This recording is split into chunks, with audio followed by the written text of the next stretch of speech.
আইপিএলে কিন্তু ভেঙ্কটেশ্বর কলকাতা নাইট রাইডার্সের হয়ে খেলার কথা ছিল। ভেঙ্কটেশ্বর বেশ কয়েক বছর ধরে কিন্তু কলকাতা নাইট রাইডার্সের হয়ে ভালো পারফরমেন্স করেছে, মিডল অর্ডারে ব্যাট করেছে, ওপেনও করতে পারে, সে মিডল অর্ডারেও ব্যাট করতে পারে। কিন্তু মধ্যপ্রদেশের হয়ে ব্যাট করার সময় সে কিন্তু একটা চোট পেয়ে গেছে, চোট পেয়ে যাওয়ার পর গোড়ালিতে চোট পেয়ে যায়।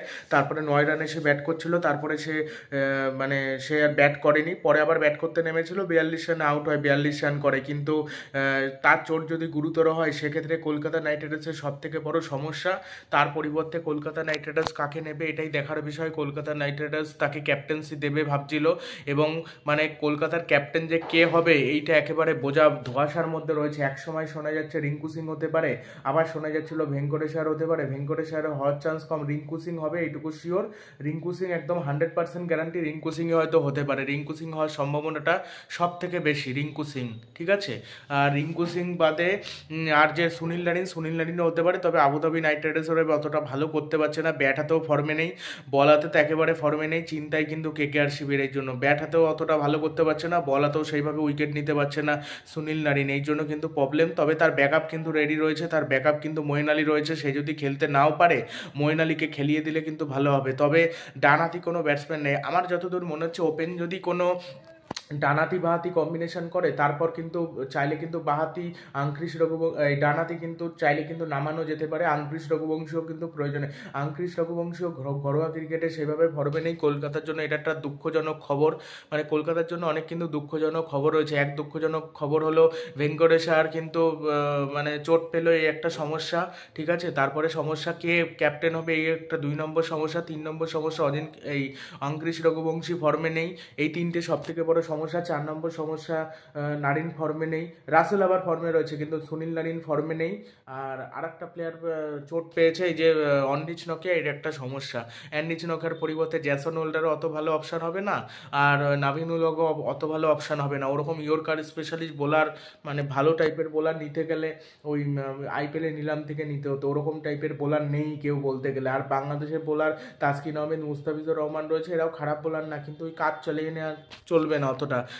বরঞ্চ তার পরিবর্তে তুমি যদি স্পেন্সার জনসনকে খেলাও তাহলে ভালো হবে। স্পেন্সার জনসনের হাতে গতি রয়েছে, শেষ দিকটা যদি তাকে দিয়ে বল করানো যায়, দেখতে হবে যে কেমন বল করে। হ্যারি গার্নিকেও নিয়েছিল বাহাতি পেসার হিসেবে 2019 সালে, প্রচণ্ড মার খেয়েছিল, তখন দীনেশ কার্তিক ক্যাপ্টেন হয়েছিল, তখন কলকাতা দল হারছিল, এই জন্য প্রচণ্ড ঝামেলা হচ্ছিল। কুলদীপ যাদবকে ওইদিকে বসিয়ে রাখছিল, দীনেশ কার্তিকের ক্যাপ্টেন্সি নিয়ে অনেকে খুশি ছিল না, রবিন উথাপ্পা খুশি ছিল না। রবিন উথাপ্পা নিজেও বলেছিল যে এইসব ব্যাপার নিয়ে। আর এই যে শ্রেয়াস আয়ার সম্পর্কে আকাশ চোপড়া একটা কথা বলেছে, একদম পারফেক্ট কথা, সেটা হলো যে এইগুলো কখনো বলবেন না যে কথাবার্তা হয়নি, কথাবার্তা ঠিকই হয়েছিল, আপনার সে কথাবার্তা পোষায়নি, আপনার সেটা টাকায় হয়তো পোষায়নি, সেটা আপনার ব্যাপার, কিন্তু এখানে দলের কোনো দোষ আমি দেখতে পাচ্ছি না।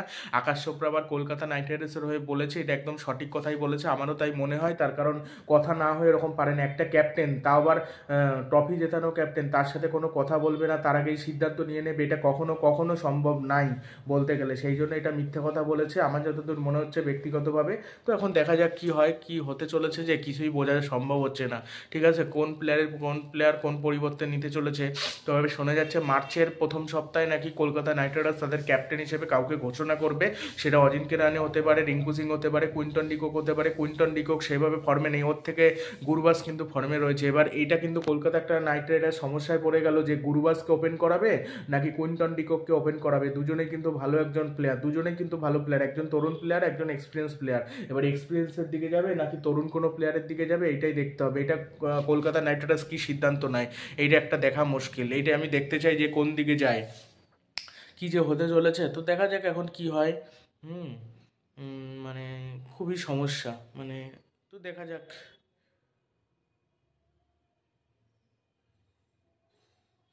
মানে এটাই বোঝা একেবারে যাচ্ছে না, বোঝা যাচ্ছেই না বলতে গেলে। আর আরেকটা যেটা খবর পাওয়া যাচ্ছে সেটা হলো রমনদীপ সিং ভালো টর্মে ছিল। রমনদীপ সিং এখন আবার ভারতীয় টিমে সুযোগ পায়নি, মাঝে সুযোগ পেয়েছিল সাউথ আফ্রিকার বিপক্ষে। এটা একটা সমস্যা যে রমনদীপ সিং কেমন খেলে।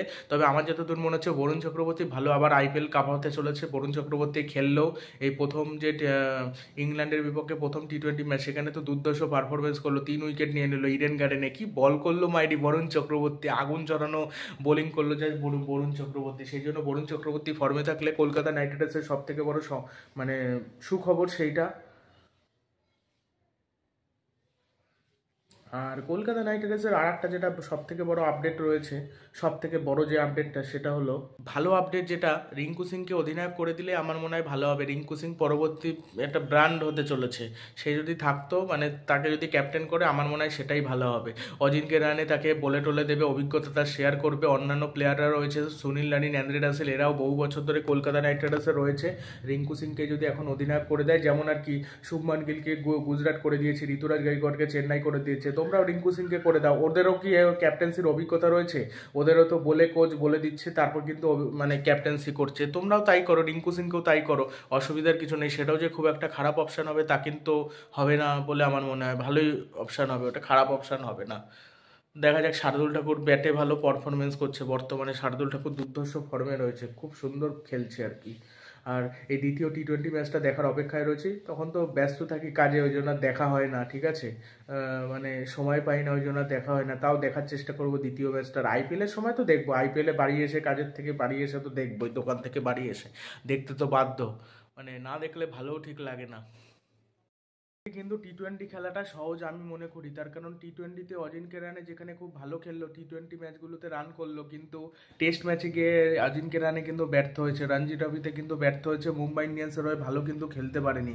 ওইদিকে রোহিত শর্মা তো ব্যর্থ হয়ে যাচ্ছিলো, টেস্টেও ব্যর্থ হয়েছে, এই রঞ্জি ট্রফিতেও কিন্তু ব্যর্থ হয়েছে রোহিত শর্মা, ঠিক আছে, এটাই হলো ব্যাপার। ওই জন্য আমি বলছি ওখানে খেলাটা অনেক কঠিন। শ্রেয়াসার ব্যর্থ হচ্ছে, শ্রেয়াসার রঞ্জি ট্রফির একটা ম্যাচে করেছে একটা ইনিংসে 11 রান, পরের ইনিংসে 17 রান। শিবম দুবে 2 ইনিংসেই 0 রান করেছে। যশস্বী জয়সওয়াল, সে তো কিছুদিন আগেই ফর্মে ছিল, সে আইপিএলে ভালো খেলে দেবে। যশস্বী জয়সওয়াল এমন কোয়ালিটি প্লেয়ার, যে কোনো মুহূর্তে কিন্তু ভালো খেলে দেবে, ভালো পারফরমেন্স করে দেবে।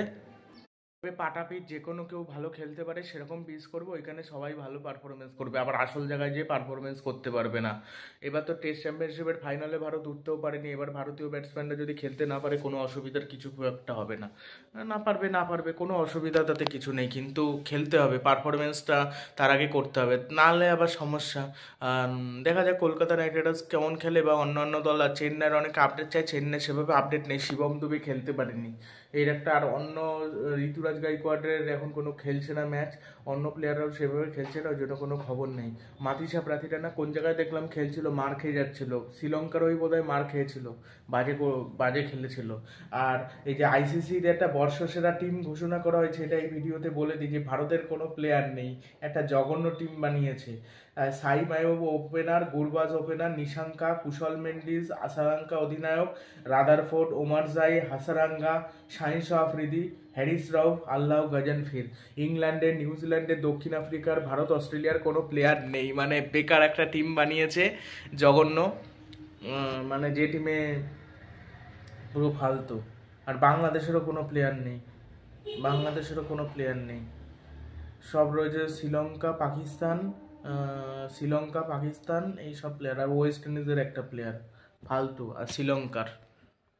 মেন্ডিসও কিন্তু একটা ভালো অপশন, কুশল মেন্ডিস নাম দিয়েছিল কিনা জানি না, হ্যাঁ নাম মনে হয় দেয়নি, তবে হার্দিক দেশে একটা দেশি উইকেট কিপার হিসেবে ভালো অপশান। আর শিকর ভরত কোনো দল পায়নি, শিকর ভরত পাবেও না, শিকর ভরত এখন অন্য কোনো জায়গায় খেলছেও না, তাকে আর নেবে কি করতে, তাকে আর নেবে না কোনো দল মনে হচ্ছে, যা দেখা যাক কি করে এখন।